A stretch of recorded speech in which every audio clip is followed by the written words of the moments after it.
Hello everyone, welcome back to our channel to our new vlog. তো সেদিন চলে গিয়েছিলাম একটা গ্র্যান্ড বিয়ে বাড়িতে। তো বিয়ে বাড়ির ডেকোরেশন দেখেই তোমরা বুঝতে পারছো কতটা গ্র্যান্ড বিয়ে বাড়ি হচ্ছে। তো বিয়েটা এখানে হচ্ছিল না, বিয়েটা অন্য জায়গায় হয়ে গেছে। এখানে জাস্ট পার্টিটা হবে, সেটা ডিজে টিজে বসানো হয়েছে।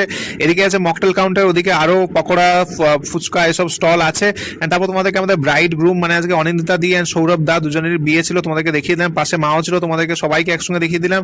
তারপর চলে গেলাম সোজা মেন কোর্স খেতে। মেন কোর্সে গিয়েই ফার্স্টে আমার প্লেটে অলরেডি খাবার পড়ে গেছে। তোমাদেরকে মেনু কার্ডটা দেখিয়ে দিলাম। মেনু কার্ডটা তোমরা পজ করে দেখিয়ে নিও। তো আমার প্লেটে পড়ে গেছিল baby naan and chicken rezala, fish cutlet, kasundi and salad. তারপর চলেছিল fried rice and paneer butter masala. তো তোমাদেরকে আগেই বলে রাখি আমি প্রত্যেকটা খাবারের ভিডিও তুলিনি, তো সেই জন্য যেটুকু তোমাদের তুলেছি সেইটুকু তোমার সাথে শেয়ার করছি। তারপর চলে গেলো সাদা ভাত, ঝুরি ঝুরি আলু ভাজা, ডাল, পটল পোস্ত, আর এখানে ছিল চিংড়া মাছের মালাইকারি। চিংড়া মাছগুলো এক একটা আমার হাতের সমান ছিল, এত বড় বড় চিংড়া মাছ।